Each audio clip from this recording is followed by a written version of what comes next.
got video. We have audio. I have to burp.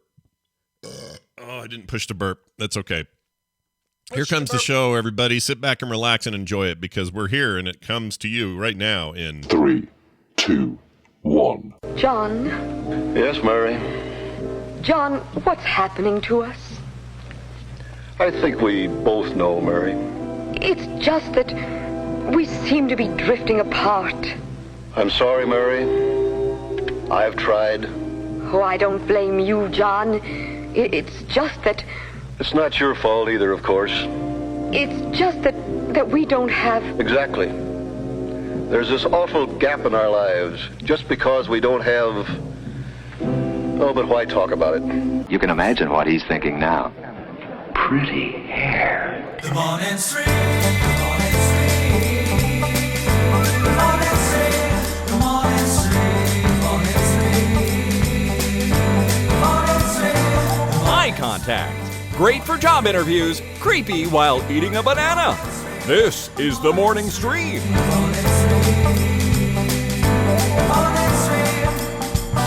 Good morning, everybody. Welcome back to TMS. It's the morning stream for TMS, or for, sorry, what is the day? What year? Tuesday, February 8th, 2022. I was looking at our show number, 2242, and it really threw me. And you say you're at 98%. Yeah, closer to 95, maybe. If you wonder what that means, you should be a patron because we do a pre-show. Yeah, every day pre-show, and we put it up in the show, and then you get to hear it. See, and then post-show. It's like getting an extra 20 minutes of TMS every day. Yeah, why wouldn't you want that in your life? Honestly, ask yourself the question, look in the mirror real hard, and then make that determination yourselves. Real hard. Real hard. Welcome back to the show. I'm Scott, and he's Brian, and we got stuff. We have things. Brian, we're going to start off today. I wouldn't call it a call-out. It's just sort of a check back on a thing. Is it a call-out? It's a call-out, yeah. Somebody's taken me to task for a promise I made, and I did not follow through on. Oh, wow. Okay. Just because I wasn't sure how this turned out. I couldn't remember, and if you don't remember doing it, then I guess we didn't do it. But, all right, here's what happened. On episode 1000... Yeah. Apparently, I didn't go back and listen, but in this episode, you made a promise. Here's the email from Emil in the Netherlands. Dear Scott and Brian, I was just listening to the 1000th episode. In this episode, Brian said he would go out and get a fish sandwich during the show. And I guess it was in response probably to this clip, which I'll play now, which is right here. Hey, too early to get a fish sandwich? And so Brian's going to go see how early he could get a fish sandwich. Yeah. Anyway, it says, now I don't think he ever did that. If he did, please point me to the episode. Otherwise, Brian has to go. Brian has got to go somewhere. Love the show. I love that. That's my favorite part of this email. Otherwise, Brian has got to go somewhere. I assume he means you need to go get a fish sandwich, but you know. I hope that's what he means. Otherwise, it's like, Brian, you're out. Yeah, you're out. That's it. So you didn't do this. No, I don't ever remember doing that. The obvious reason is because it's very tough while we're doing a show for me just to up and leave, and it means there's going to be swaths of time where I'm not connected, like it's between connections of Wi-Fi and 3G or 4G or 5G or whatever. Sure. Audio quality, me driving, of course. Yeah, I can't be looking at show notes and driving and still doing the news and the funny, but when we have a guest on, it's certainly a possibility to say, all right, this will be the day. So we've got, not today, obviously, but today would be a good example, right? We've got Bill, we've got Bobby, and it would be easy for me at the end of the song to the middle of the Indie in the Middle song to run out, hop in the car, still stay on Discord. Oh, yeah. So I can hear what's going on. We should do this. Why don't we do this? We should do this, don't you think? We should do this. Yeah, not today, but no. We'll do this. But today's not this day, but we'll... Because here's the other part of this. My first attempt to get a fish sandwich will probably be fruitless. I need to go to 3 places or 4 places before I can get one, and I need to find a good concentration near me of drive-throughs that I can go to out of one into the other before I can finally get a fish sandwich. But each place I will do the is it too early to get a fish sandwich? Yeah, and we'll get it on the air. So it'll We'll be get perfect. it on the air. Yeah. Exactly. I do hope your fish sandwich is fruitless, by the way, just from a technical standpoint. Pineapple would be good. Ooh. Like a pineapple teriyaki fish sandwich. Oh, I don't know. But nobody has that. No. What? Really? Well, I'm just pineapple thinking. and fish? Okay, if it's like let's imagine a McDonald's McFish or whatever they're called. Yeah, the filet o fish. Put which is pineapple Irish, on by that? the way. Filet. Hi. Hello, children. I'm filet o fish. Would you do that though there? Because it seems like that's a bad combo there. Now I understand like a proper place with like good food and everything, but I'm not going to ask for a teriyaki pineapple fish sandwich anywhere. yeah, seems like a bad idea at a But drive. no, but I mean, if it's if there is going to be if it's not going to be fruitless, I wish the fruit to be pineapple. Gotcha. How's that? That's fair. So yeah. So I've just got to figure out like when or what's the closest place I can drive to that has a really good concentration of like a McDonald's, a Burger King. Yeah. Who else? What other fast food places have a fish sandwich that I'd be able to ask for? Trying to think. Habit does have one. I don't know if you have one of those yet. We don't have habits here. Does Wendy's have fish sandwiches? I don't think they do. I don't think Wendy's does. I mean, their Frosty is a little fishy sometimes, if you know what I mean. I don't think Dairy Queen has one. Captain Kipper. Oh, do they really? Maybe Dairy Queen does. Huh. Long John Silver's. We used to have those. We don't have those anymore. Arby's. Let's see. Breakfast sides, beverage, Frosty. Chick-fil-A, nay. Classics. Wendy's menu on their website is still all breakfast stuff. Oh, they So only it's show. too early even to look at their regular. Is it too early to look at a lunch menu? You'll say when you go there. Yeah, there we go. I don't see a fish sandwich there. Let's see. Chicken, nuggets, and more. So let's see if it's under there. Okay. Chicken. Chicken nuggets and more. I would go there. I'd go to a place called Chicken It'd be Nuggets and more. Well, the way they write it is chicken, comma, nuggets, comma, and more. So they've got their spicy chicken sandwich, their classic chicken sandwich, their spicy Asiago Ranch Club, which is chicken. But I don't see any fish at. I don't think they do fish. At Wendy's. No. I think Dave Thomas is rolling in his grave right now. We don't have any old-fashioned fish, he says to himself. No old-fashioned fish. Well, all right. Yeah, but that's the idea. You got to find that's the the concentration. idea. I'll just find a good, all right, here's the intersection where I'll be hitting 4 fast food places. And yeah. And it's obviously got to be close enough that I can get to it during the show. If it's 45 minutes away, that kind of defeats the purpose. Yeah. You could call it a concentration. You could call it a coagulation. You could call it an obstruction. I could call it all those things. Yeah, because that's kind of what Does Arby's have a fish sandwich? I don't know. They got their Diablo hot chicken deal right now, but I don't know about fish. Yeah. I was going to try that Diablo thing yesterday. Instead, I got a kind of normal club over at the Chick-fil-A. Uh-huh. And they said, "Here you go." And I said, "Thank you." And they said, "Don't forget to not like the gays." And I said, "No problem." And I drove away. Okay, good. Well done. Just well kidding. Done. They're very, the local owners are very nice and not anti-gay. It's your head of the place that's kind of got a problem. Anyway, hey, so Brian, we'll do it. We'll figure it out. We'll get it done. Yeah. So far, I've found an intersection that is maybe 15 minutes away. That's got an Arby's, a McDonald's. There's a Rusty Taco, but now that I say that out loud, don't look that up on Urban Dictionary. No. That one just kind of writes itself. It does. You don't even need the definition. It's all in my head now. Yeah. Ugh. Ugh. All right. Ugh. Hey, Brian, Anyway, we're going to take a what look happened? at today's Oscar nominations for the year 2022. Well, 2021 movies for the year 2022. I missed the live broadcast of the... I didn't know it was the today. I nominees. completely missed it. I had no idea. I thought of it yesterday. I'm like, I have to make sure I watch that. And then this morning got up and, I'm blaming the cold. It's just, effing with my ability to come up with words. Sure. To remember things. It was perfect timing for that. Perfect all right. example of that. Exactly. So I'm going to just say this before I read them. Sure. I think they're kind of boring this year.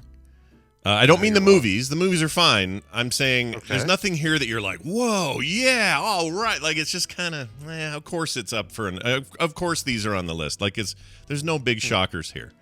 I am a little bugged. I mean, I'll give you that. Well, I mean, I disagree with that a little bit. I feel like there's a couple in here that are like, oh, really? Okay, cool. Oh, okay. Well, we'll get to them here. Then let's start with the big one, the Best Picture nominations. Okay. Yes.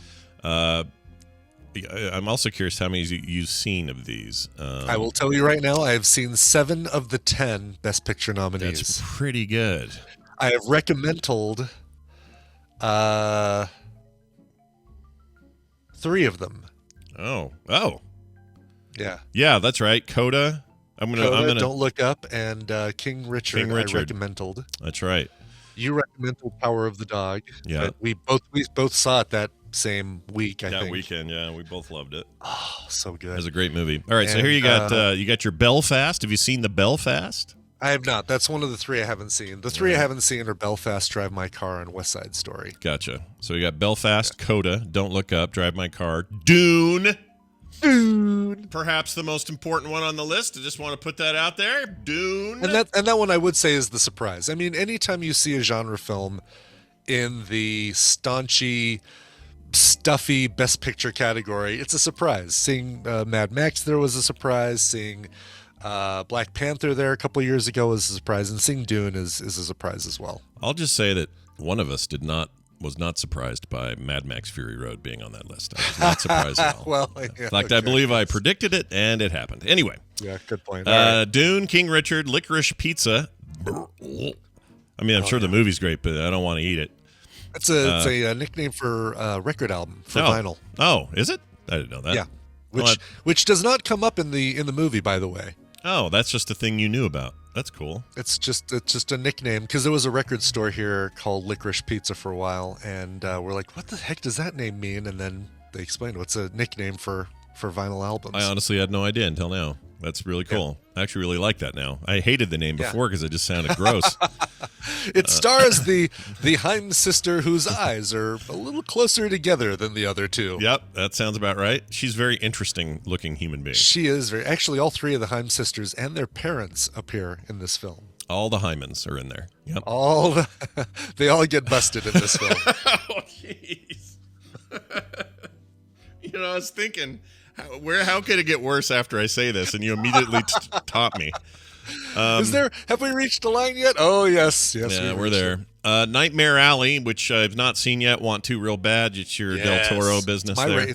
Here's a secret. It's going to be my recommendal tomorrow. Oh. Hey, you know what makes this year interesting? Almost all of these are things... now something's interesting, Scott? Well, no. I guess this does make it kind of interesting.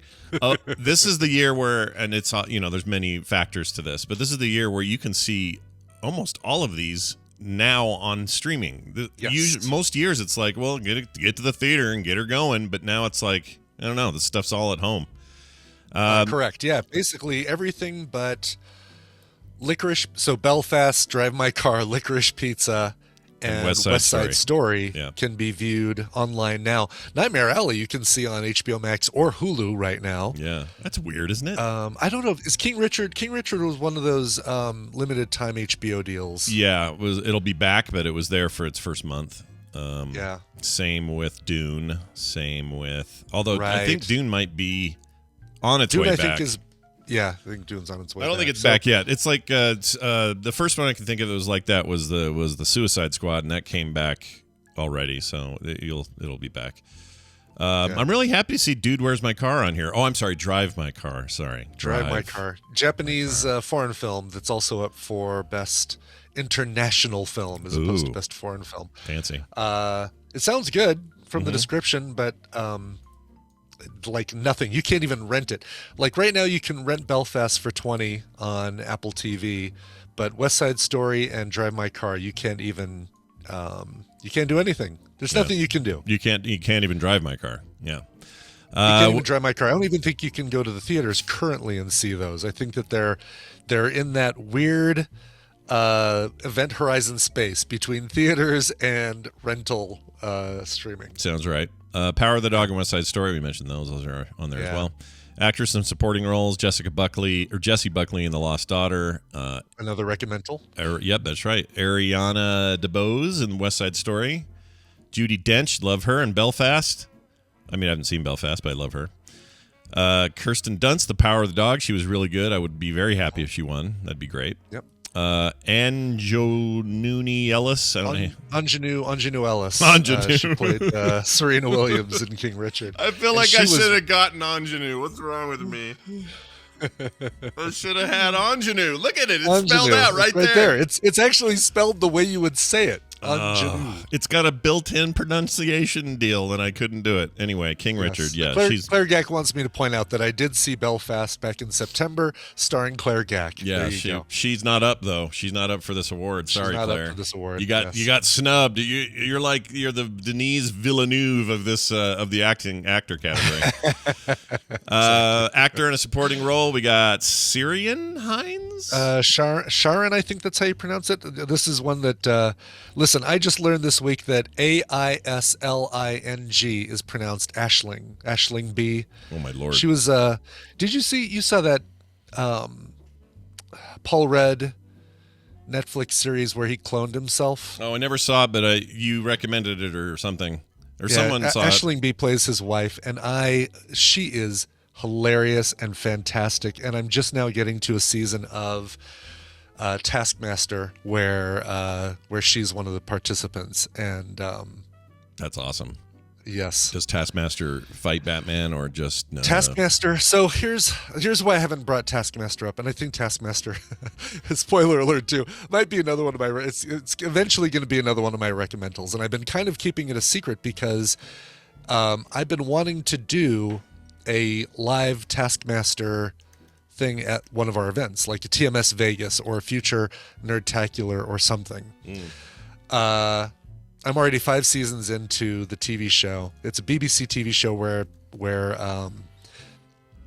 Greg Davis gives 5 British comedians, or Canadian or Irish, a series of tasks to complete, and then whoever completes them in the fastest time or to his approval wins the prize. And I've been wanting to, ever since I started watching this, I've been wanting to somehow turn it into a TMS thing, into a like you, jury, Tom deal. So, okay. So it will happen at some point. It will happen. It was going to be an idea I had for this TMS Vegas, but it just doesn't look like it's going to work out for time. So I get you. I feel you. Yeah. There's always the future. By the way, so don't send me your emails. Oh yeah. How Sharon is pronounced? Ciaran. How is that pronounced, Claire? Claire Gack. She pronounces it Claire Gack. She pronounces it Claire. For all those at home, her busily assembling emails and reminding me that Taskmaster is not a DC character. I know, it's Marvel. I made the Batman joke poorly. It's a poor joke. Okay, I get it. Oh, gotcha. It's Marvel. Okay. Got it. I just don't want their emails. All right, here we go. And it's 2 Marvel characters, because the one in the Black Widow is not the one that you see in the comics. No. Kieran is, by the way, how you pronounce Kieran Hines in Belfast. Kieran. Okay, well, like that I could see, I guess. Yeah. Troy Koster in Coda. Kotzer. All right. I don't know. Jesse Plemons, Fat Damon in the Power of the Dog. Meth Damon too, yeah. Meth Damon. Like all sorts of horrible names for poor Jesse Plemons. I love Jesse Plemons. I love him. Yeah. I love him in everything. I'll watch anything he's ever in, and I really liked him in this. But he's fun. It's fun to have fun. J.K. Simmons in Being the Ricardos, playing Fred Mertz. Yeah. I think that's awesome. Cody Smith-McPhee in The Power of the Dog. He was a creepy, weird kid in that. He was. International feature film. Stumbled upon Cumberbatch's wiener. Yeah, he truly did. And so did we all. We unfortunately, or fortunately. That's right. We all saw Doctor Strange. Yeah, we saw his Strange. I'm going to skip down to documentary feature. I haven't seen any of these, but I plan to. Ascension, Attica, Flea, Summer of Soul, and Riding with Fire. Have you seen any of these yet? I've not seen any of these. Summer of Soul has been on our list, though, because it's a music-related one that I was very interested in. So. Oh, very nice. Yeah. Original song. I don't think these are the song titles. Those aren't the songs, yeah, because Encanto had like a dozen songs. I'm curious to know which original song. Let me pull up the this is weird. The Hollywood Reporter. You'd think they would say this here. This is kind of bad reporting, but original song, they've got King Richard, Encanto, Belfast, No Time to Die, and 4 Good Days. I assume the No Time to Die is probably the Billie The Eilish theme deal. song, the Billie Eilish deal. Yeah. Best song. Which I quite is- liked, by the way. I thought that was good. She did a good job. Yeah, I thought You so know? too. Yeah. It's we heard that years before we saw the movie. Yeah, but that's true. They held let's that see. thing too long. They held that movie way too long because They did. I'm not saying it's a bad James Bond movie, but it's not their best work. It's fine. Right.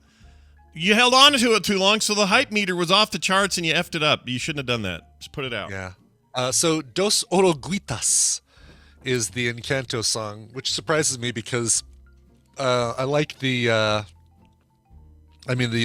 opening song that introduces you to the characters. The family madrigal is really good. We Don't Talk About Bruno is really good. And there's a God, what's it called? It's like the pressure. That's the one I thought for sure would be the one that would get nominated, like the drip, drip, drip, the pressure's up or something like that. I can't remember that how it one. goes, but it's like the Yeah. it's the one that I think kids are now singing in place of the Strong Sister song in place of Let It Go. It's the new Let It Go. Oh, don't tell me that. I don't want Encanto to become like the new Frozen. I don't want that. Because It's not. It's just that song is the new popular one. Okay. It's taken the place of. I know that soundtrack's very popular. So There's now a show title, potential Surface Pressure. That's it. Marley and is now there's a show title, Drip, Drip, Drip, the pressure's up. nice. Something like that. I can't remember the damn song. Yeah, I'm sure that's it. Let's see here. You got your animated feature film, Encanto, obviously is in there. That's a big one this year. Encanto's the one who'll win, but what else do we have? Probably. Flea. You got Luca, which I think is should win. I love Luca. Well, I like them all. Whatever. They're all good. Yeah. Mitchell's versus the Machine should win because I love that movie. See, that's another one that I think I'd love to see that unseat Disney. That'd be amazing, right? Yeah. It won't happen, but I want it to. Yeah. Raya and the Last Dragon, also very good from Disney. But once again, Disney kind of owning the place. The three of those nominations are theirs. Yeah. Let's see. Skip ahead here. We got another one for Dune and adapted screenplay along with Coda, Drive My Car, Lost Daughter, and Power of the Dog. I'm going to get to actor in a leading role. Javier Bardem in Being the Ricardos. Yeah. Flip a He coin. doesn't deserve it. That's because they know he's going to shoot him with the cow pressure gun. That's how they get you, Brian. All right. That's how they get you. They go, even the Academy's intimidated by him, is what I'm saying. Benedict Cumberbatch, Power of the Dog, deserved. Should get that. Andrew Garfield, Tick, Tick, Boom. I haven't seen it, but according to you, it's really good. He does, of these five, and I've seen all five of these roles. Sadly, I only made it through about the first 20 minutes of The Tragedy of Macbeth with Denzel Washington, but Why? You give up? it's a hard watch. Tina couldn't do it anymore. Really? It is beautifully shot. You remember how you saw Lighthouse with Pattinson and Defoe? Yeah. And it's like, it's 4:3, it's black and white, it's very stark, it's very contrasted. Tragedy of Macbeth is presented in the same way, and it's almost done like a stage play where the actors come right up to the screen and deliver their lines, and it's not modernized, it is the actual Shakespearean text. And unless you're familiar with Macbeth, it's we don't speak in iambic pentameter. We don't know how this stuff what they mean when they're talking about these things. So my recommendation is watch it, but read Cliff Notes on Macbeth beforehand so that you know what's going on. Okay. So since it's one of And the it Coen is- brothers, is there a point it in is- there where someone says, the heck do you mean? The heck do you mean? It's my deal, Well, Wade. Frances McDormand does, she is there, and Great. she plays Macbeth's mother, I believe. That makes sense. Yeah. Right. So no, that's not right. She's the. Yeah, I have to go back. I've decided I'm going to go back and watch the rest of it. Tina's done. She says, "Yeah, watch it on your own." But anyway, Not her out of these bag. five, Andrew Garfield, Tick Tick Boom is my pick. Oh, really? You take him over Cumberbatch? He is phenomenal in it. He is so good, and as good as musicals as Encanto is, and I'm sure West Side Story is. Tick Tick Boom is far for me, far and above the best of the bunch. Okay, so there you go. Wait, Yeah. in which category? It's actor in a leading role. Oh, Andrew you said Garfield, something Tick, Tick, about. Boom. Sorry, I'm just confused about the. I'm just Encanto saying part. that as far as the musicals goes, as far as musicals go, Tick Tick Boom beats. Oh, Tick Tick Boom's a musical. It's a musical. It's a musical about Jonathan Larson, or by Jonathan Larson, semi-autobiographical. Oh, okay. I didn't know it was a musical. I had no idea. All right. Does he sing then? He's a singing guy? He does, and he sings well. He sings incredibly well. Nice. Does he shoot webs all over the place? No? Doesn't do that? Shooting webs all over the place and crying over the death of Gwen Stacy. Still, come on, get over it, Peter. Yeah, get over that hump. Does he complain that Mark Zuckerberg stole half the company from him? Does he do that? Yeah, he does that too. All right, good. All right. Actress in a leading role, Jessica Chastain for The Eyes of Tammy Faye, which I've hovered over a couple times with my mouse and then decided not to watch. As did Tina and I. We Yeah. have not watched it yet. I guess now we have to, now that it's Best Actress. Yeah, now you're required to do it. Olivia Colman with her usual nomination for something, The Lost Daughter, so Yes. she's back in there for that. Another recommendal. Yep. Penelope Cruz for Parallel Mothers. That's where you line up all your mothers side by side. Well, that's the only way to do it. I mean, Yeah. if you're gonna line your mothers up, do them parallel, I say. Exactly. Well, I should rephrase that. Anyway, Nicole Kidman for being Ricardo's, her Lucy she was good. deal. Yeah. She was good, but Yeah. wouldn't give it to her. Kristen Stewart for Spencer. She plays the Princess Di. Oh, I was hoping she was Hawk, and then she'd have her own spinoff called A Man Called Hawk. No. Oh, that's not Kristen that Spencer. Stewart for Hire. Oh, Stewart for Hire for a movie called Spencer. Got it. Okay. Yeah, there you go. Exactly. Yeah, that's the Princess Di film, and she's apparently really good in it, but I haven't seen it yet. Yeah, I heard nothing but good things about her role in that. All right, directors. Here's a big one. Here's one where we got a big Here's flubber. one where there's one missing, surprisingly, that I think. Yeah. Anyway, but Well, maybe a couple. The one I'm in particular mad at, we'll get to in a second. Kenneth Branagh for Belfast. I think he's going to do well this year. Raizuki Hamaguchi for Drive My Car. more or Hamaguchi? less. Sure. Close. Paul Thomas I have one of Anderson. those in my pocket.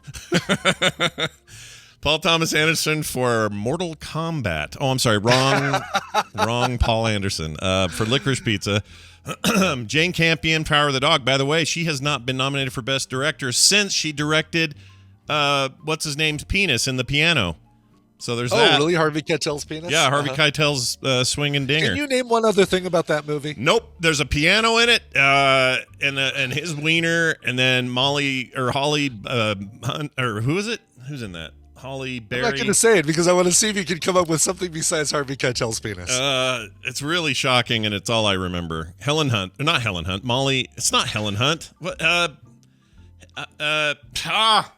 Oh my God, you're so close. You've got all the pieces. You just need to put them together. Holly Hunter. There. Jeez. There we go. Yes. Thank exactly. you, P. Crumb in the chat.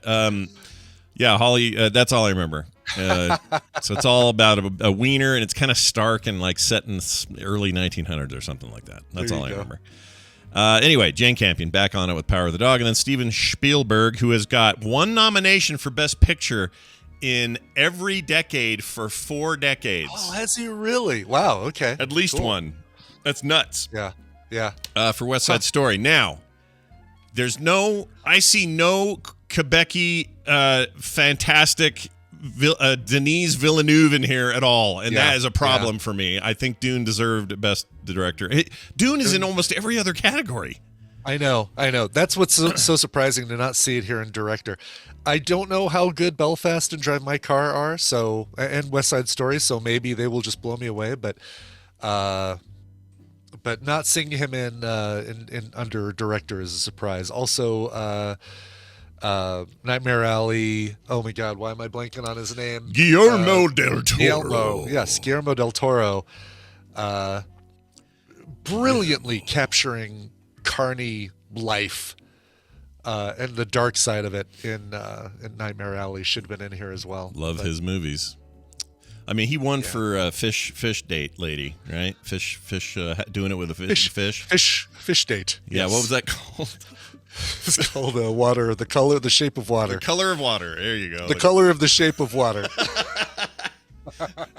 Anyway, that's a real bummer, and I'm pissed. Either of those guys aren't on there. They should both be on there.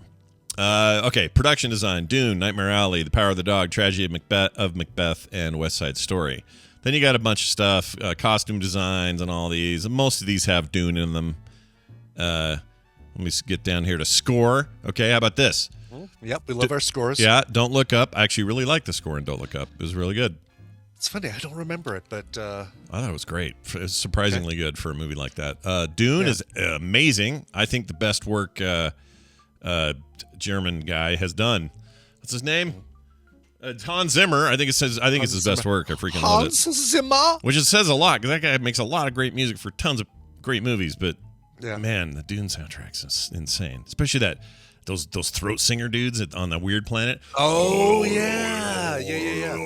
Those are so great. All right, Encanto, of course. You think you're Lin-Manuel Miranda, or whatever? Well, that's the thing, though. I mean, the score doesn't usually include the songs. It's the score music, right? Oh, right. Who did the score for that? I don't know how much influence Lin-Manuel Miranda had on the score music.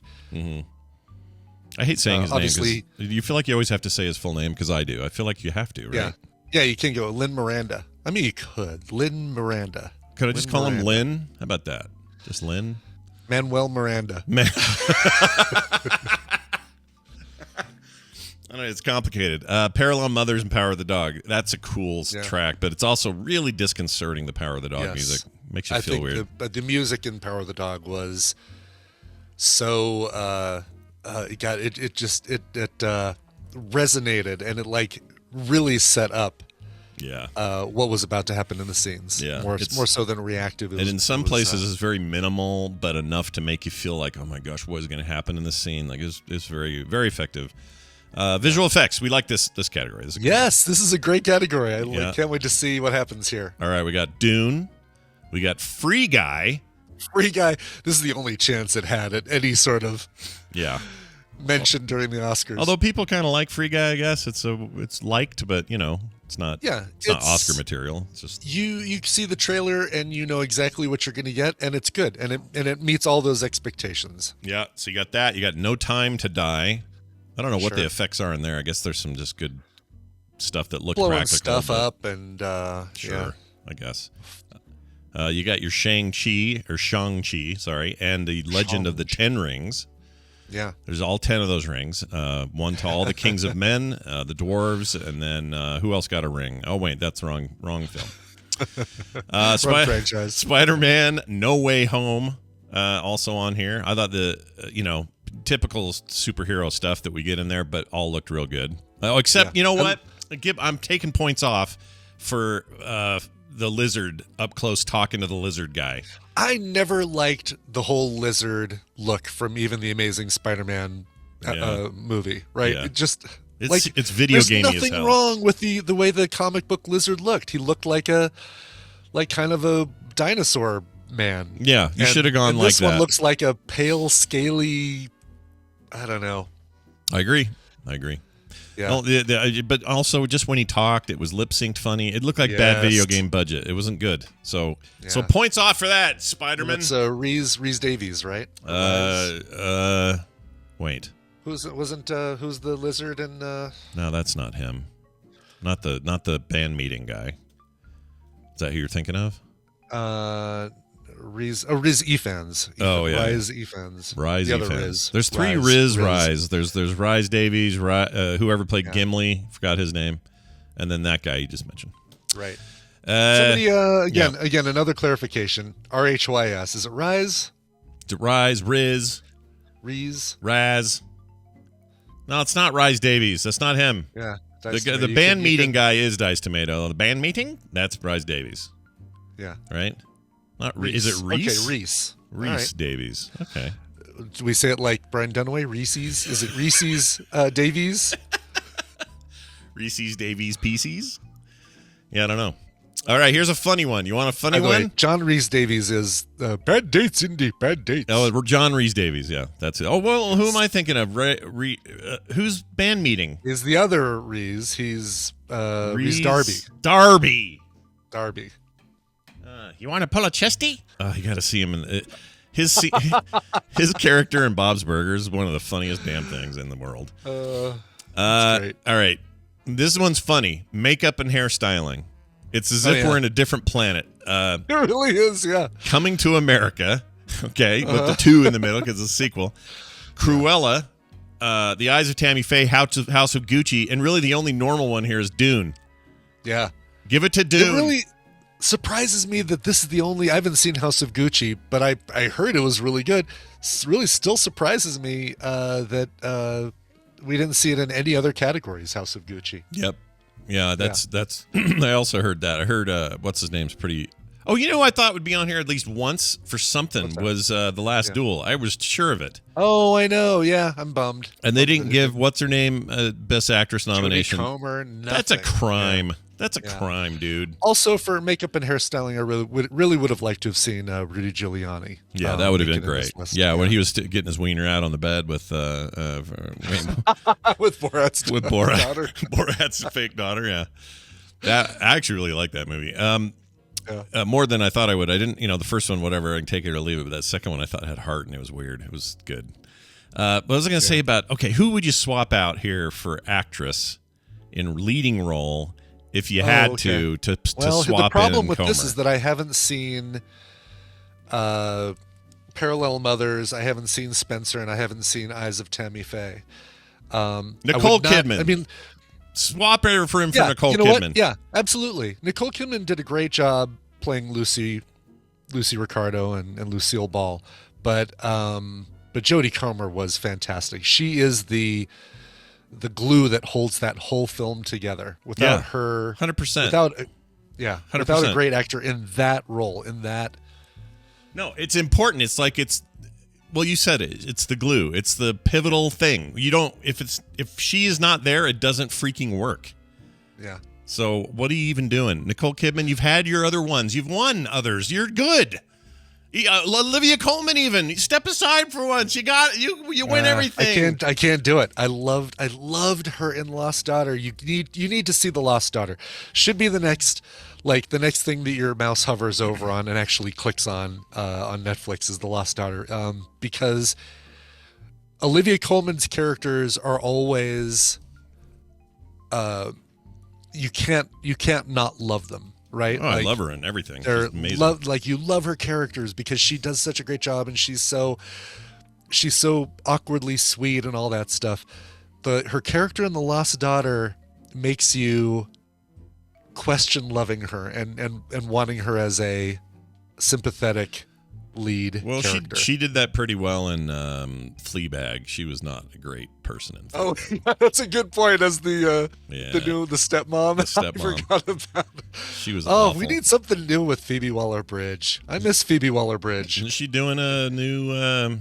Speaking of what's her name in the Killing Eve? She makes that, right? Isn't she a writer on that or something? Yeah, she's a writer, but I want on screen, winking at the camera, breaking the fourth wall. She got a new season coming, I think, at some point. A Fleabag? Are they doing another Fleabag? Thought so. Thought I heard there was 3.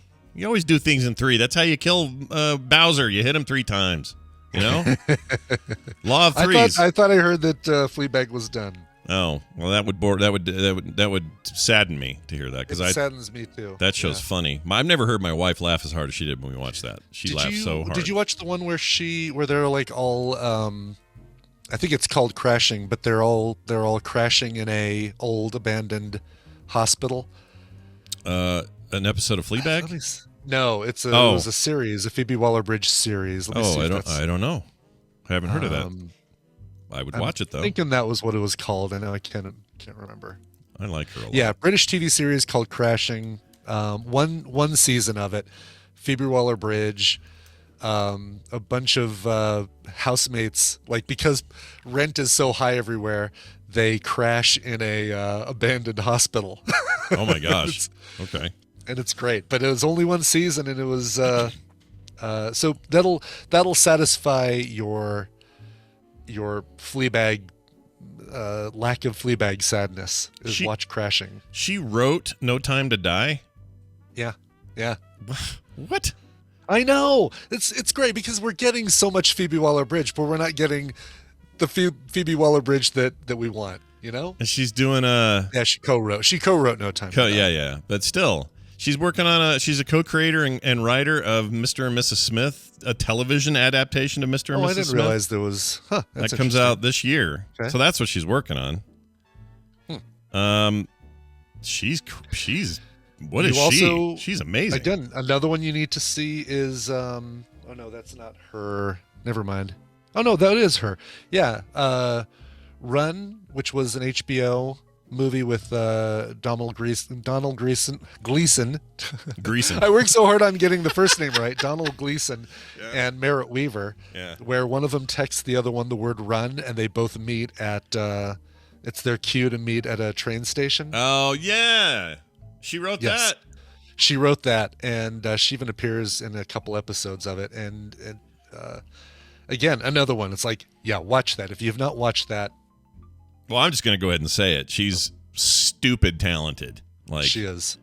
She might be my favorite British creator right now. She's so good. Yeah. Well, all right. Donal. Okay, thank you, Claire. She's written the word Donal in pronunciations like 8 different times. Yeah, let me guess though. Is it all? Oh, it is all caps. That's weird. It is all caps. Isn't that surprising? Yeah. I'm shocked by that. I can't even believe it. Weird. All right then. Well, there you go. Look forward to your Oscars coming soon to TV near you. When do they air? How long do I have to watch? Because I'm going to try and watch not just the 3 the 3 Best Picture movies, but also want to get the acting and directing. March 27th. Okay. All right, you got time. Oh, March it might 27th. It might be all you do. You know what I mean? Like I'm going to be coming back from Pinball Land on March 27th. Oh, wait, Pinball. Oh, right. Yeah, that's freaking March. Dallas Pinball. So wait a minute. When do you you're going to Disney hoo-ha soon. When's that? First week of March. Okay, yeah. You got a busy March. That's what you got. You don't have all my replacements lined up? Come on, Scott. I have all your itinerary. I got to talk to some people and get that done. All right. Well done, everybody. Now this. We got time for a story, and it's brought to you by Diego Van Kotzveld, a patron, says, "Hey, I have a YouTube channel for my casual gaming with my kids and digital drawing where I record while streaming live on Twitch. Go to tinyurl.com/Diego Does Games." Awesome. That's very cool. Yeah. I made that tiny URL for him because his YouTube was huge and we couldn't Good for you. Look at you. Well, you think ahead for these things. We do things for our patrons that normally people don't do. We do all sorts of stuff for them. They're great. By the way, when you came up with that tiny URL, did you think of the fact that the first 2 words, if you read them differently, are Die, God, OES Games?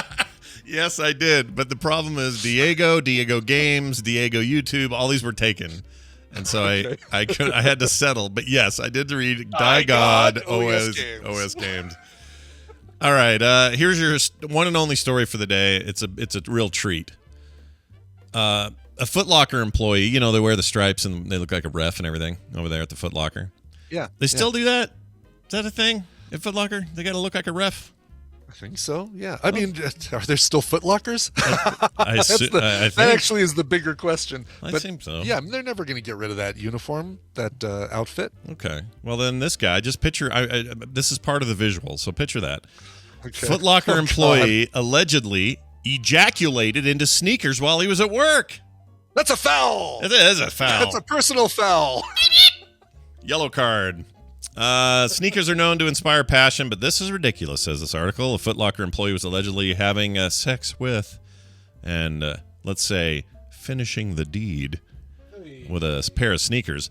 But here's the extra gross part, is that an employee put the sneakers back in the boxes and put that back in the stock. So, his man semen is in the box somewhere. Oh, jeez. A video of the man engaging in self-love in a storage room at a Foot Locker went viral this week for all the wrong reasons. Actually, there's no good reason. Reportedly, there is footage of. No, I'm not reading that part. Let's say there's some very detailed footage. Let's say that.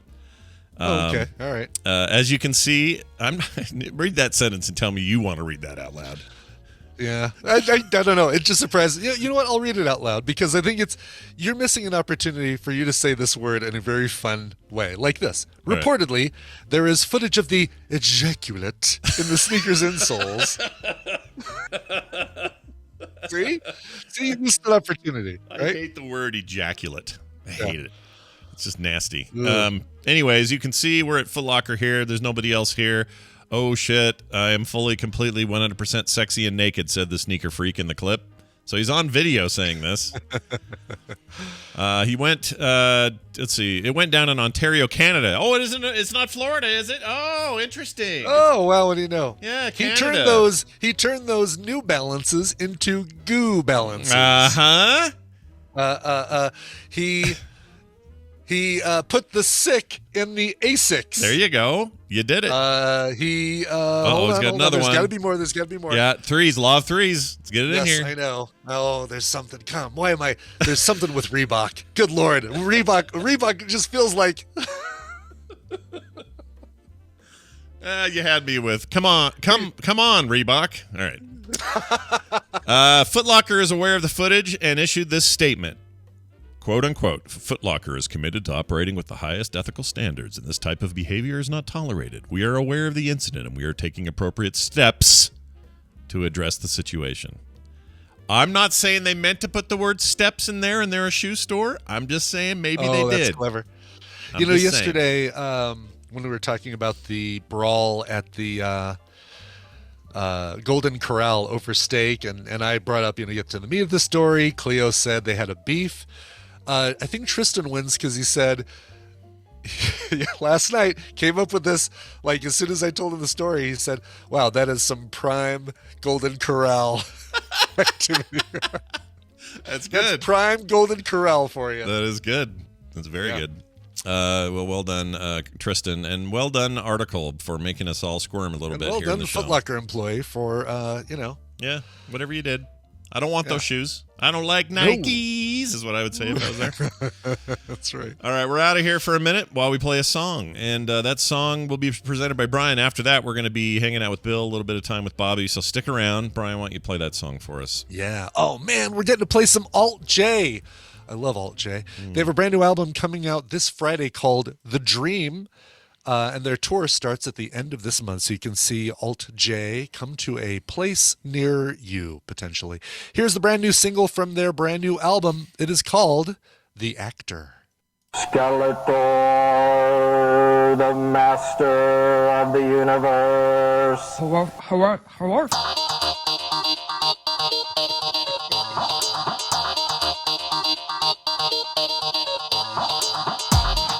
You're writing checks with the year 2011 that your body can't cash in 2012.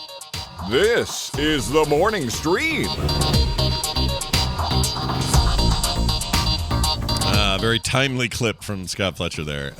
Hey, Brian, what was that song one more time? Sure, that song was The Actor by Alt J from their brand new album, The Dream, which comes out this Friday. Big thanks to Jim at Big Hassle.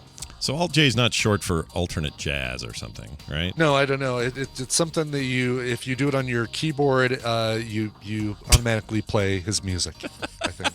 Oh, just Alt. Yeah, well, what if the you're shortcut key to play Alt J? Okay, so if you're on the Mac, everybody Option. Just hit the Option. Use Option. key. Yes, exactly. Yeah. Just in what case. does it do? Does it what character does it do? Option. Oh, J. I don't know. Let's do that. It's a delta symbol or the triangle. Oh yeah, look at that. You know what? I always forget what this does over here with the. Oh yeah, the whole alphabet has some stuff you do. Yep. I never mess with these other keys. Glyphs. It's all your different glyphs. It's all your glyphs. There used to be a keyboard for that. Is there still like a little graphical one that would pop up? There is. You can. What is it? It's under View. No. Is that still a thing? Font Book. I think Font Book pulls it up on the Mac. Oh. I pull it up in Photoshop when I need one, and then I just double click on the glyph I want. It plops it wherever I want it. The only one I always remember is Option 3. Oh, no. Sorry. Yeah. Option 2, is it? Yeah, is a trademark symbol. Yeah, and then Option R is registered. Yeah, like a little registered trademark. Circle with the R in it. Yeah. And copyright is something similar, but I can't find it. Anyway. Sense, I think, is Option C. Is it? No, what is it? I used to have to do this shoot. I used to know that. Option 4? Option 4, yeah. Option 4 is Option Sense. 4 is Sense. Yeah. Oh, yeah, look at that. There it is. Yeah. Many pennies. All right. Let's keyboard time's over. Time for Bill. That's right. As much as we enjoyed it, and we did, Bill's got to come in here and show us something else we can enjoy. So sit back, relax, and enjoy his appearance here on the morning stream. Where the hell's this thing? Here it is. Your bat cave's open there, Bill. Hey, Bill's on the show, who comes on here every Tuesday and talks about making stuff because he is a world-class maker and shows his wares over there at punishprops.com and, of course, his YouTube channel at Punish Props. Bill, welcome back to the show. How are you? Hello. Doing good. Oh, that's great. I got a really fun topic that I can't believe I haven't talked about before. Yeah. I want to talk about video games where you get to make stuff. Crafting games. Gosh, I can't think for the life of me. I just can't think of what Bill might have been doing this week that prompted this. Yeah, I know. So tell everybody about it, because I'm excited for you, because that game is rad that you've been playing. Yeah. So Brittany and I started playing Satisfactory. It's in early release, I guess. Whatever. It feels pretty done to me. It's close. They're in their like fifth, maybe even their final before full release. But this thing's been in early access for like 3.5 years now, so it's pretty close. They're almost. I like that. I like that name though. I don't know anything about this game, but Satisfactory. Hearing that it's a game you make stuff in, that's great. Yeah. There are moments like it keeps happening where out loud you'll say, "Oh man, that's really satisfying." Mm-hmm. Really? Oh yeah, Okay. big time. Oh. Yeah. I mean, picture it like this, Brian. It's like you know these games where you're kind of in God mode, Factorio style, where you're up like above your place and you're building your different required buildings, and you're putting what do you call conveyor belts between them, and it's like, all right, I'm mining for gold, and that gold converts to bricks, and those bricks convert to whatever, and you know, like a lot of that with Astroneer right now. Yeah, there's a bit of that in there. Exactly. This is that, but in first person, and it's massive, just massive factory. You build the crazy automation. It's insane. It's really neat. The scale gets. That's something you don't appreciate when you start the game, because you start by with like a chisel, like chipping out one piece of ore at a time, right? And now I'm like, I don't deal with ore in anything less than a complete stack of 500. Yeah. The scale just goes out of Now, I'm guessing, this is what I'm going to guess. You're very good at organizing your factory. I am not. Oh, I've rebuilt my factory 3 times. Yeah, that'll happen. The third one is pretty tidy, but there does come a point where you're like I try not to let anything intersect one another. I want it to look real tidy, but every once in a while I'm like, I just need to get concrete over there, and I'll just run a conveyor through something. I don't care. Yeah. But no, my factory is quite tidy. I'm sure it is. Great. Look at this. Yeah, it's a really, really cool game. They launched it first on Epic, and then later on Steam, and now they're in both places, and they update it all the time. They have trains. You got a full like nuke train thing that you can get to. There's elevators and stuff now. Like it's insane. And you just pick like a biome. You're like, oh, okay, I like this biome. These different planets, and some are harder than others. And then you just start building, and before you know, it's 4 a.m. and you wonder what you did with your life. It's crazy. Yeah, holy crap. Yeah. So Brittany and I play together. We've played a lot of different crafting type games together. And it's awesome also always having a partner in these types of games. So like I'll be working on the factory, Britt will be doing research. It's really, really great. Do you let me ask you a quick question about your when you're refining stuff with the initial factory and you have to manually hold down the hammer button and all that. I have an older cough switch that's kind of heavy that goes on the floor, but it's not currently being used. And because the space bar is the button you can hold along, you could do the mouse button if you want, but a space bar does the same thing. Instead of sitting there holding it, I put that little weight on my space bar, and like I can walk away for a while and let it do what it has to do. Yeah, I used a tin of mints and my phone as like a little lever to press the spacebar down. Then I found out that you can just tap the spacebar and it toggles it on, and you don't have to do that anymore. That's amazing. Yeah. And I could go make breakfast. Yeah, that used to be not the case. You used to have to manually hold it no matter what, and they finally caved because fans were like, "Look, we understand how you want to make this seem like a really manual process, but come on, it's a video game. Give us a chance." So that's good to hear that they did that. Well, anyway, so ultimately your goal is what? Dominate the world and have all the iron and everything, and there you go. So you have your space elevator, and you've got to send manufactured parts into the space elevator, and they get sent up to the company that owns all this. Fix It is what it's called. Yeah. So you have these really lofty goals, and it's like you need 500 of this crazy thing that takes forever to make, and you have to figure out a system to make that, and it takes a long time. Yeah. But when you finish it, you might call it satisfactory when you're done. Oh, yeah, so satisfactory. Yeah. It's like the best Lego and Erector set and Tinker Toy and Lincoln Log all wrapped into one. Yeah. And so since we played a ton of these crafting games, I'm familiar with all these different systems, and I'm really impressed with the way Satisfactory works, because you have to place every little thing, but there's a mode where you can zip and do a whole line of walls. So it's a lot faster. Yeah. And then if you have to erase something, you have a tool for that. It's really responsive, and you get everything back. You just get all the materials back. So building something and then taking it down, then rebuilding it again is like no big deal. Yeah, it used to be worse though. In the early days of this game, they didn't have any deconstruction, so whatever you made stayed, and it was a huge pain in the butt. And it's nightmare. Come a long way. Yeah, long way since then, which is good. I find that these games like satisfy my creative itch a little bit too. It's really good. Mm-hmm. Oh yeah, it gets you. I don't know what the word is for a game that's so like it's very mechanical. It's also just crazy immersive. You feel like you're there, and I don't know if it's like the first person view or whatever it's doing it, but it's really cool. I needed more screws, so I set up a screw factory that fed my main factory, right? So this sort of secondary building down the hill. And I set up my ore going in there and smelters and everything, and it's cranking out screws. And then I built walls around it. I put up some nice windows. I made a roof. I put a skylight in the roof. This is all unnecessary. Yeah, you don't need any of it. Won't get you any extra points in the game, get you further in the game or anything. No, not really. But there's the progression's really great as things sort of the scale builds, and you end up with downtime when you're waiting for things to manufacture, and then you're like, oh cool, I'll go spruce up something. Mm-hmm. I'll go I'll tidy up some lines, or like when you end up having downtime, there's always something you could be doing, and I'll explore the some of the more cosmetic things, right? You can get different walls, different. And that part is deeply satisfying to me. That creative part. I get to make this building look however I want, and the system supports it really well. Yeah, it's really good too. And you mentioned it kind of earlier, but it's important to note, like if you've made a really complex bunch of conveyor belts all feeding into one factory or into storage or whatever it may be, and you're like, I really hate how narrow I've made this space.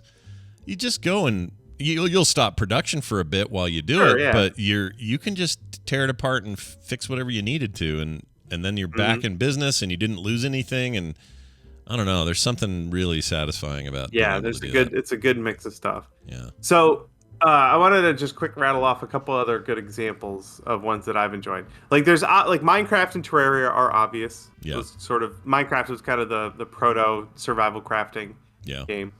Actually, I love seeing. I think it was Joel Duggan has been working on like this medieval town for a long time. Yeah, he keeps adding on. It's amazing what he's done. Yeah, it's really cool. So cool to see that sort of thing. And of course, you can make sculptures in the game, but you can also program stuff with redstone if that's your jam. Like, it's crazy what's possible. Mm-hmm.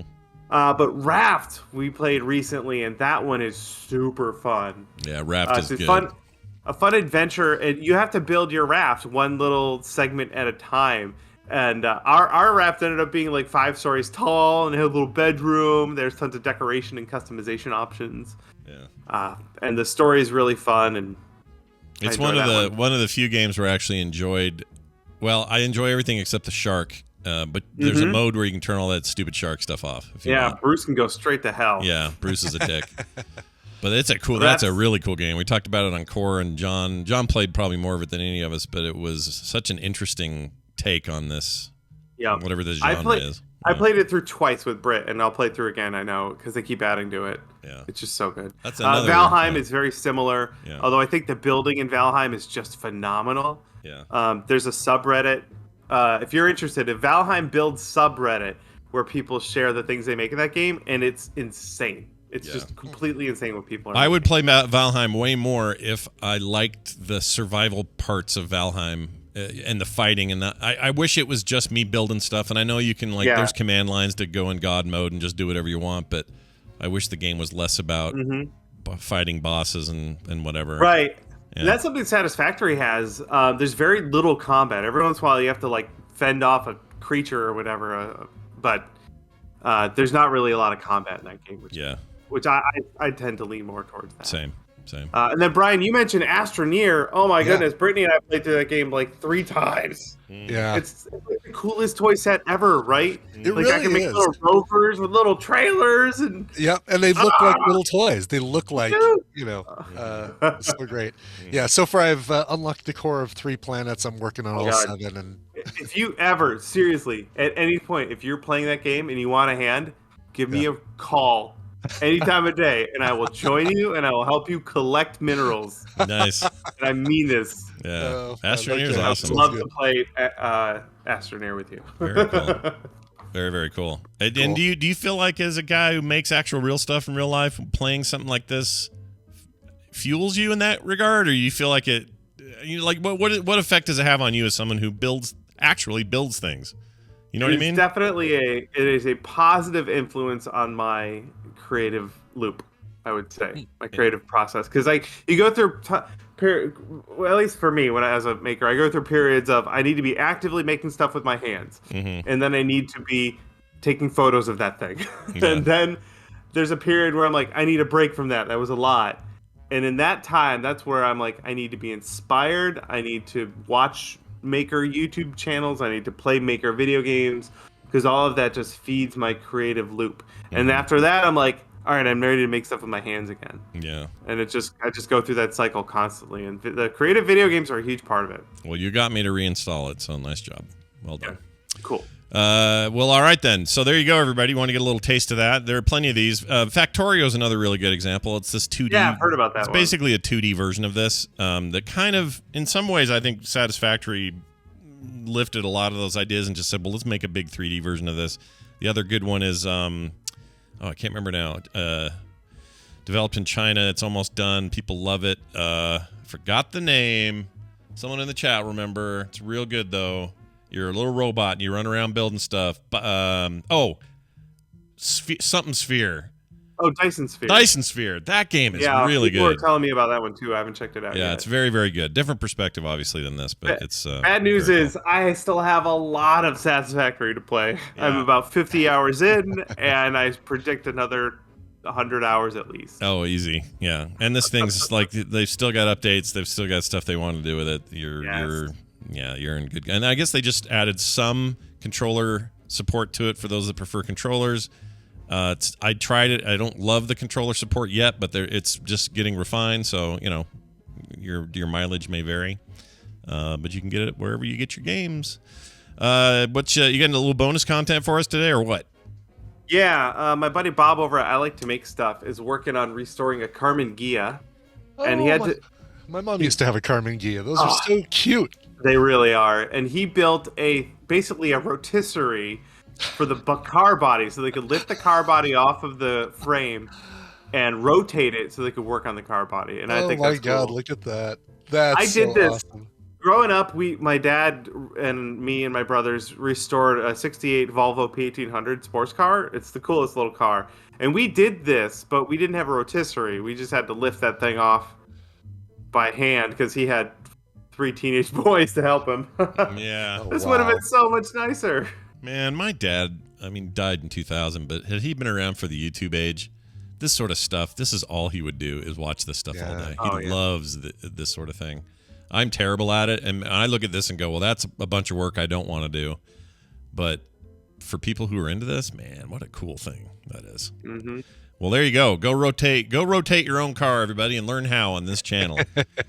I like to make stuff, which you can, stuff. There it is. Hey, Bill, have a great week. Punishprops.com, everybody. Don't forget that. And, of course, Jim Beard on Twitter. Go support your favorite YouTuber who makes things. In that case, it's Bill.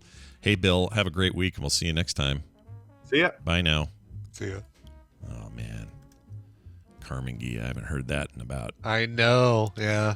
There's a name I haven't heard. It feels like a long time, but maybe it hasn't been that long. I don't know. All right. Hey, what do you... hey, Brian. Do you know everything about the science world? Are you familiar with everything? Clearly, I don't, especially when it comes to blowing on windows. Well, good news. Science. Here to fix all of that is one Bobby Frankenberger, who joins us from South Carolina, as he does every Tuesday, and we talk a little science. Hi, Bobby. Welcome back. Hey, thanks for welcoming me. Yeah, you're always welcome. Real quick, let's get that out of our system. The thing with the glass and the breathing on it and putting your finger in it and whatever. Yeah. I think we determined through... Not enough DNA to get a DNA profile, but it does have... I mean, look, as Bronco pointed out in our email... We're wearing masks right now because when we breathe, we're sending out little virus particles with our spit. So yeah, which I don't know why I didn't think of that either on Sunday when we recorded. Right, right, exactly. You're depositing hot air that came from inside your lungs. So yeah. So I guess what I'm saying is, do you think it would be gross? You're not going to lick a window. Nobody should lick a window. Nobody should lick a window. Now, if you're going to do it, go ahead and then do a finger. It's your spit. It's your finger. It's your lung juice. Who cares, right? Lung juice. Sure. God. It's condensed lung air, right? Because like it's whatever's already. It was in your mouth once before it touched the window. Yeah, but it's like hair. Everybody likes their hair until one of them is in your pizza, and then you're like, I can't eat that pizza because there's a hair in it. Right. Even though it's my own hair, I don't want it. Yeah. My hair was never in my mouth to begin with, though. Well, that's true. Unless you're my wife who chewed her hair when she was really young, and then she got an appendicitis from it. So there's that. And your hair really picks up tons of stuff from the environment. I've learned this since having long hair now. Mm-hmm. Like I'll cook something and then hours later that night I'll turn my head and my hair will flop in front of my face and I can smell like spaghetti. Yeah. Or garlic or like whatever I cooked that night. It's like it's in the air and it's in your hair, and I just never had hair long enough to notice. Everybody who has long hair, I'm sure, experiences this, but it was also, isn't that the whole point of hair is to filter stuff? It's to keep you warm, right? Like the evolutionary need for hair. I don't assume. think your hair is there to filter stuff. You don't think so? Like not the hair on your head, but the hair in your nose and stuff like that. Well, for your nose and sure. stuff like that. Yeah. So the one in your so all the hair. So that's interesting, on right? On the top of your head. So if you've got what's it filtering it for? So Brian has no filter, is what we're saying. He's got zero. Yeah, filter. exactly. Yeah. The people behind me on the roller coaster is what my hair would be filtering. Yeah, if you puked, some of it would get caught in your hair and would protect the people behind you. Perfect. Bobby, look, if you got real sick one time, I'd hold your hair back, Bobby. I'd do that for you. Yeah. Thanks. I would. That's going to be really useful in Vegas. Yeah, I think. I'm going to take you up on it. I would hate it, but I would do it. I would totally do it. Well, all right. Forget about all that. That's science behind us. Let's look at science in front of us. What are we doing? What do you got today? What are we talking about?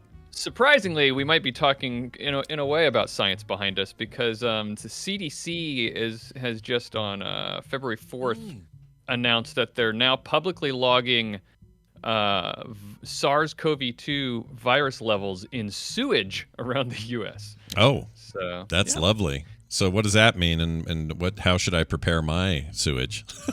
Well, you're preparing it every day if you have a regular bowel for the CDC to be able to check it out. Basically, what they're doing is they're just checking in certain sites around the country. They're checking the sewage for levels of virus for COVID. It's a sort of an early detection system for determining the trends of up and down movement of whether surges are coming or dissipating or going away, and apparently there's been a lot of research that's been done that shows that you can identify things like upcoming surges and new variants in wastewater much more quickly than you can from analyzing testing samples from COVID tests that are done at like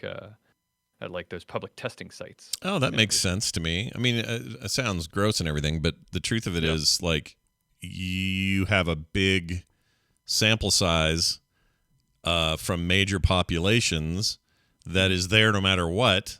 So you didn't have to organize this. You didn't have to do special studies, get blood drawn. Like, you didn't have to go through all that stuff to do it. So you have your sample and your quick turnaround. And if it's reliable data, I guess that's the only key here, right? It just has to be reliable data. Then that seems like a pretty great way to do it. Or they've been doing this for a little while, and that's what they had to figure out was they had to do the studies, do the research, crunch the numbers, and find out if it actually if detecting SARS-CoV-2 virus in sewage, if detecting it there was actually correlating with what was going on in the real world, right? Yeah. So what they did know is that 40 to 80% of people with COVID shed viral DNA or viral RNA in their poop, and that the interesting thing is that shedding of the RNA happens almost immediately after you get infected, definitely before symptoms show. Oh, so that's why this is so useful, is that it could potentially show up much more quickly than we can reasonably detect it in people, and because we're not testing people. Usually you don't get tested unless you're showing symptoms, right? Right. Mm-hmm. Yeah, the entire testing process is, even if the testing process is running at peak efficiency, it's still kind of inherently inefficient because you're not going in until you feel sick. Some people don't go in at all because they're like, it's just a cold. Some people just don't want to go. Like, there's all these reasons why you might not be able to glean data from somebody who may have or have it. In this particular case, everybody's using the can. Everybody's flushing it down there every day. And whether you have it or not, and whether you know it or not, it doesn't matter. The data's there, right? So that seems good. I'm all for this poop tester deal. This is good. Seems good. They have about 400 wastewater sites around the country where they're testing people in this way and analyzing the data. It represents about 53 million people. There's places like Michigan, Ohio, Missouri, Utah actually has several. Nice. Around the Salt Lake area. Yeah. They've got a bunch of wastewater testing sites, North Carolina, Virginia. But they're planning over the coming weeks to add 250 more now that this data has come out, because the data shows that that monitoring the sewage is correlated with case rates and hospitalization rates and test positivity. So they can see when rates are going up in the sewage, it's correlating very closely with when actual testing is showing that rates are going up. And it's just we notice ahead of time when we look at the sewage. So this could be really cool. Also, apparently, there were several of these monitoring sites that detected Omicron before actual cases of Omicron were detected in those same states. Interesting. So that's the whole thing about monitoring these things in order to maybe get early warning on different variants.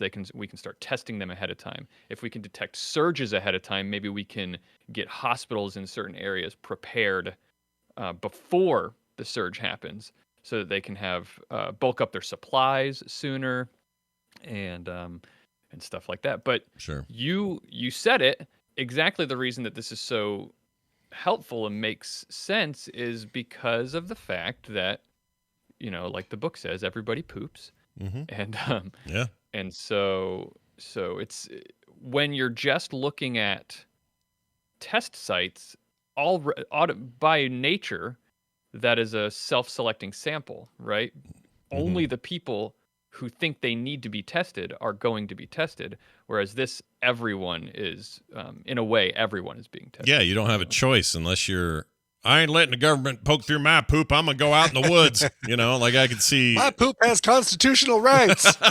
Getting violated. That's right. I suppose you could try to hide your poo from the government, or whoever this is doing this. But I guess it is the CDC and they're working with agencies and stuff. But yeah, it seems like a great. I mean, it's hard to find silver linings in COVID. Yeah. This is a good one. As weird as the place it's coming from, get silver lining from the sewer, but hey, whatever, man. Like, yeah, and they think they want to extend this to it could be extended to other infectious diseases and everything. Oh, yeah, the limitation is that it can't tell us exactly, it can't tell us how many people in the population are infected. You go onto like the CDC website and you can see how many people in your area have been infected and everything. This can't really tell us that. Right. It just looks at trends. It Right. can tell us very well, are we about to see a surge? Because it looks like in the sewage there's a big spike of COVID, or is it finally dying down? Are we seeing this? What are we seeing right now? Like, what's the consensus of the current poo test? Do you know? So yeah, it looks like, except for some really, so in areas where, and there's a map of this. If you go on Google and just type in CDC wastewater surveillance or something like that, or CDC sewage COVID, you'll find that they have a tracker online, and in most places it's starting to trend downward. The percentage change is going in a negative direction, but what I mean by that is in a good direction, right? Mm-hmm. There are some areas that are certainly still seeing spikes and still going up according to the data they have on these maps, but those, it looks like, just from me, just a quick look at the map I'm looking at right now, it looks like most of those areas are more rural areas, Mm-hmm. so or less populated areas, and that makes sense because the large cities and very populated areas started to see Omicron, and the surge hit them earlier. So you would expect that they would be ahead of the curve in terms of case rates going down, because it's moved through the population, right? Mm. Did they do any testing in South Carolina? Like, would Dunaway's, he had COVID, would his poo make a scene over there? No, in South Carolina there are two test sites that they're testing in South Carolina, and they're not near either me or Dunaway. Oh man. Well, one of them's in Washington all the time, but Lindsey Graham can't be everywhere at once. I understand. It's fine. That poo filter is never at home. One day, me and Dunaway's poop will be in this data set.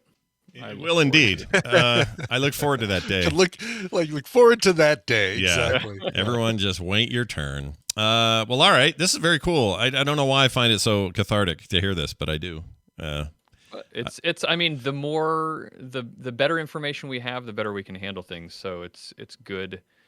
It's good for it to happen. It makes me wonder. So I didn't read anything about this, and I don't. This is just my speculation or me just wondering out loud. It makes me wonder if looking at the sewage is able to find this stuff after it's gone all the way through the sewage system, and you're looking at the wastewater plants, does that mean that we could use COVID tests up the bum to get an earlier positive result? Probably.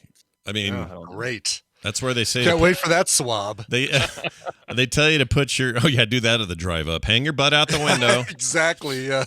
But like some kind of home test or something. I mean, as weird as it all sounds, if there's an accuracy jump there, then why not? Yeah. If we get 95% with the nose swab versus 100 with the butt, I think I'll still go for the 95%. Thanks. Yeah. These test That's ones, right, yeah. these spit ones aren't as reliable, right? Isn't that the deal? There's some with Bobby. There's false. You can get. I keep trying to look this information up, but it's hard to find because nobody wants you to know how reliable their tests are, right? But I keep looking up like false positive or false negative rates. And it's hard to know, but I believe that false positives are more common. I don't know. I don't want to say that too much because I'm not really confident saying that out loud. So yeah, but they're pretty. You yourself they're don't want to give reliable. a false positive. Yeah, you don't want. They're pretty reliable. I think the issue is whether you as the user are doing it correctly. I think they're very reliable, like in the 90% range reliable. if you've gotten enough mucus in your sample and you've gotten it up far, if you've done it the right way. But if you don't do it the right way, that's where the real world reliability comes in. Like if you look at all the people who have actually done it, how reliable is it? And then I think that's when it starts to fall down to like 80% or so, because a lot of people are doing it and they're not realizing you got to get plenty of mucus on there. Yeah, and you got to get up there. Yeah. And sometimes that means getting it up there, and you got to go to town, baby. Just imagine if it was in your butt. So here's a question. We had a thing recently, not that long ago, where our local government, health department, whatever, was saying, "Hey, everybody, quit flushing your expired prescription pills down the toilet because we're detecting higher than normal rates of whatever it may have been. I don't know what it was, fluoxetine or something in the watershed." And I assume similar process, right? They're testing sewage and then going up. There's an uptick. We gotta curb that deal or whatever. So yeah. So don't flush your pills, by the way. Don't do that. It's bad. They're just specifically looking for the virus this time. So and everything ends up in there. Yes. Don't flush your pills. You can take them to your pharmacist or to the pharmacy. They're set up to. Yeah, they have a junkie in the back that'll just eat it. He just crushes it up and snorts it for you. Yeah. No, it's great. Our guy, I know his name. His name's Jacob. He sits in the back. He's no shirt. He's just sitting back there, and he'll eat whatever you got. You got some old benzos. He'll just eat them. It's fine. It's not a problem. Hope Jake's listening. How you doing, Jake? Anyway, Jake. Well, this is great. As always, Bobby, nothing but smart stuff to talk about on Tuesdays. Always fun. What's going on your show so people can hear more? Our show All Around Science, where every week we talk about science news and just fun science stuff that we find interesting. We research it all and talk about it. Yesterday's episode of All Around Science, we did we talked about how the solar system was formed. It's been around for a while, so you might take it for granted, but it wasn't always there. Ooh. Yeah, I remember when it wasn't. Yeah. It's like, wow, now we have a new solar system to get used to. Interesting. Yeah. It was like mid-'80s. We were teenagers and busy. It was just hard to pay attention. So we talked about how that happened and also just some other stuff. Some birds. We talked about birds and how they shuffle their songs like a Spotify playlist. Oh, not like you're not one of those shows that's going to try to tell me that birds aren't real and they're all surveillance drones or whatever, right? You're not going to do that. Birds are hoax, led by the gay frogs. That's right, liberal elite. That's frustrating because that was like a fake thing that was spread around, and then people started really believing it, and I don't know. Yeah, I know. See, this is the problem. We live in an era where nobody knows if anything's true or not when people say irony is dead and all that. So if you make something up that's just meant for making up, there will be a portion of people who walk away thinking who still believe it. Yeah, who still believe it. It's like again, Andrew Smith's UFO here in Salt Lake. It's totally fake. He admitted it on the news, showed everyone what he built, and they still believe it's an UFO. So you're screwed either way. They just want you to believe that he just said it's fake because that's what they want you to believe. That's right. That's what they want. But don't give them what they want, you guys. All right. Bobby's show, of course, All Around Science. You can find it wherever you get your podcasts, and I recommend you do. Bobby, have a great week. We'll see you next time. Thank you. Bye now. He said thank you in a way that sounded like he was in a drive-up, and I just gave him his food. Doesn't it? Thank you. Thank you. Thanks. Pull forward, second window. Yeah, thank you. That's it for the show today. That concludes our broadcast morning, and we hope you enjoyed yourselves. If you did, consider supporting us at patreon.com/TMS and support the show, because it's how you get it. If you're listening to it, that's how you're getting it, is support. So head on over there now, patreon.com/TMS. For everything else, frogpants.com/TMS. Time for us to leave, but we can't do it without a song from Brian. So Brian, please deliver that song. Well, okay. Here I'm gonna disappoint yet another listener. Prepare yourself. Katie Jensen wrote in, said, my amazing husband's 40th birthday is on February 6th. It was a couple days ago, and he listens to your show all the time. This is the song that we dance to in our kitchen, and I know he'd crack up hearing it. Side note, I have no idea if the request date is the day I'm submitting the form in for or when I'm requesting it to be played. Sorry. So I said that last part to clarify. When you go to the TMS request form and it says request date, that's the date you'd like the request to be played. And make sure you put in the current year. I've had people who put in their birthday year, like say, oh, hey, play this sung by Kit Boga and do it on my birthday. And then they put the day that they were actually born, the year and everything. And when I sort this document, those appear way out of my view. So I never see them, and you're never going to get your stuff played. Just a little bit of background information for you. Now, Katie wanted to hear this song called Skibbity by a band called Little Big. Little Big is a really weird Russian dance band. They are really weird. Okay, I'm just going to say that. All right, weird. They're weird. Okay. But Skibbity, sadly, is not a cover song, and I really want to play a cover song at the end here. However, last year, Little Big, this weird Russian dance band, released an album called Covers. Guess what that was all made up of? Covers. You guessed correctly. In addition to covering the Backstreet Boys' Backstreet's Back and Barbie Girl by Aqua, they also did this amazing cover of the Ramones' Blitzkrieg Bop. Here is Russian dance band Little Big and their really weird cover of Blitzkrieg Bop. Oh, I like weird. So I'm glad you brought weird to the show. Nice. Some weird. You wanted some weird? You asked for weird, you got weird. Excellent.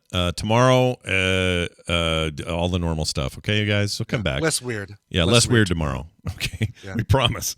That'll do it for us. We'll see you then.